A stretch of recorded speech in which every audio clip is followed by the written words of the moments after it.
Aslan is the original highest king of Narnia. He represents the ultimate of all of the creatures and was actually the one responsible for creating the world of Narnia. He's an interesting character because in some ways he's all-powerful and all-knowing, but at his heart he still has a vulnerability. Thank you.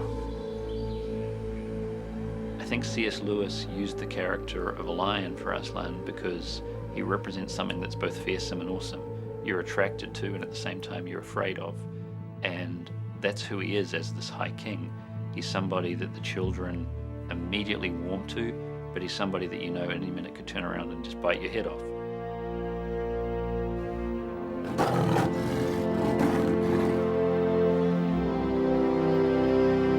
The first time I met Andrew about the project, the one thing he said to me, which he continues to say today, is that it was incredibly important for him that we not be able to tell the difference between a computer-generated animal and a live-action animal. Rise. I think they're going to look at Aslan the lion and go, how did they do that?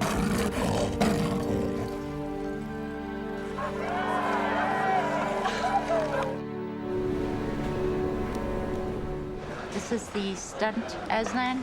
It needs to be steamed flat just to get the hair laying really nice and give that lion sheen to it. Aslan is being done, I'd say 99.9% digitally. But Andrew asked us to build 3 versions. We have 3 different Aslans we're going to take a look at. Yep. All right?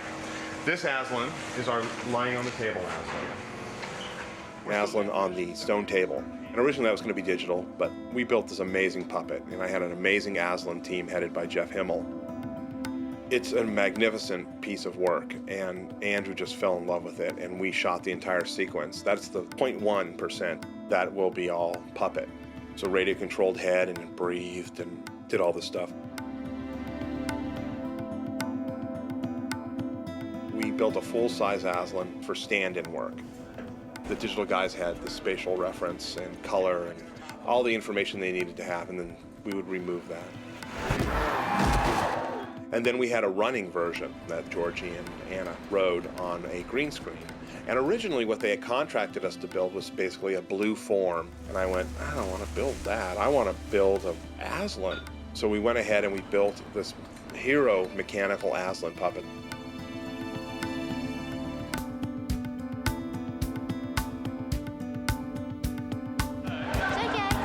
When the girls were on set, when we were shooting it, I really wanted them not to think it was a puppet. And we left it on, turned on all the time, and it was always breathing and always moving and looking around. And I wanted them to believe that these were guys that really existed in this world, and in hopes that that would help with their performances and just make it all be real and come to life.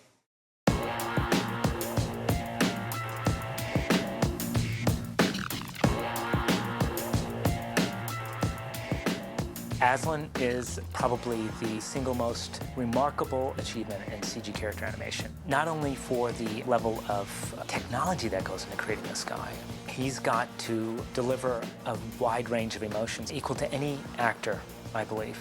And when you see it, you've got to believe it and feel it and not ever think that it's a CG character. Aslan's been 2 years in the making, and it is a great achievement, there's no doubt.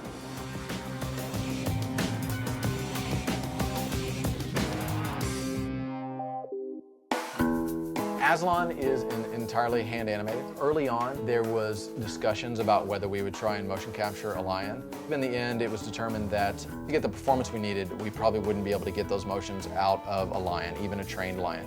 We work in Voodoo, which is our proprietary animation system, and it allows us to do a lot of stuff like fur, simulation, crowd, regular animation, and lighting. First, what will happen is we'll get concept art. So Aslan, when we first got him, we built a digital model based off of a maquette that we received.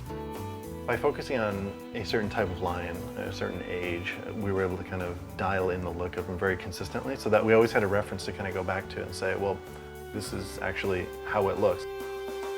One of the challenges with a character like this, especially with any furred character, you want to get the detail of the skin to read through the fur. All this wrinkling here that you see down in the skin how much that translates through the fur once you put that on top of it. Without that, it's really hard for the animators to convey any emotion. He has a full muscle system underneath his skin. The way we did most of it was through shape-driven animations. We broke certain poses and certain expressions down based on different muscle groups. You would have one in this area, one in this area, one in this area, on back around the mouth, and those would all combine to give you these poses. It also mimics a real lion's muscle system, so that as he moves the corner of his mouth, you can see this tension all the way up through the temple in his head. So you see everything move, and that's all just from a very subtle movement on his lip. And that adds a lot of liveliness to the face. Most facial animation is in the subtle movement of the character. I shall talk with you alone. His body is done through a combination of both muscles, traditional deformations, and shapes. So this is actually a layering approach where you just continually add levels of detail on top of levels of detail until you get the final fidelity that you're looking for. So at the base level of the character, what you're going to have is a bone structure to get their blocking out and get their overall motion out. This shows the underlying muscles that are going to drive the skin. An animator doesn't think about these muscles. These muscles are just along for the ride. Once this is signed off on and they have the basic motion they want, they can go up to a higher resolution. This resolution actually is driven by the muscles. He's got realistic triceps, biceps. This is usually where the animator's work will stop, once they've gotten it up to this level, and it goes down to the next stage in the pipeline, which is called technical animation. Technical animation is responsible for things like dynamics, hair work, cloth work. So their job at that point is to come in and make that hair alive. Aslan has 5.2 million hairs on its body right now, and it takes about 10 hours to render a frame. Welcome, Peter. Welcome, Susan and Lucy. We had a bunch of pictures, just photographic reference of a lion. I wasn't able to go to the gentle jungle and saw the real lions. They were nice enough to send me a little tuft of hair, which is cool, and my little inspiration. You can see the texture quality of it. Their hair is almost like bristles, you know, almost like a paintbrush. It's not soft and cozy, it's pretty rough. We all know what hair looks like. We've all seen it all of our lives, and we know when it's good, we know when it's real. And making this come to life on a lion, down to the whiskers, even the whiskers on this lion have to be just the right thickness, just the right length, just the right coarseness. He not only has incredible fur that you have to deal with, he's got this big mane that moves, not only when he walks, but when the wind blows. It's one thing to just kind of have a nice, beautiful mane where it looks like he's gone through and, you know, the wind's blown through it and stuff like that, but we didn't want it to be too perfect, and we took all the different clumping parameters from a real lion and tried to just kind of keep it true to that, keep it true to the chaos that was in the fur. In the past, it's taken hours and hours to render one single frame. Still takes us hours and hours, but not as many.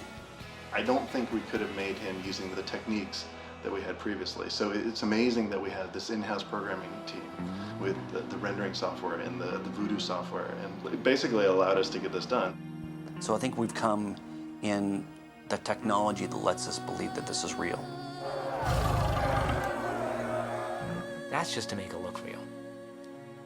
The real challenge is the acting. If you don't care about Aslan, if you don't care that he's gonna go sacrifice himself and die, the scene has no impact, and the movie doesn't work. That's an incredible challenge for visual effects.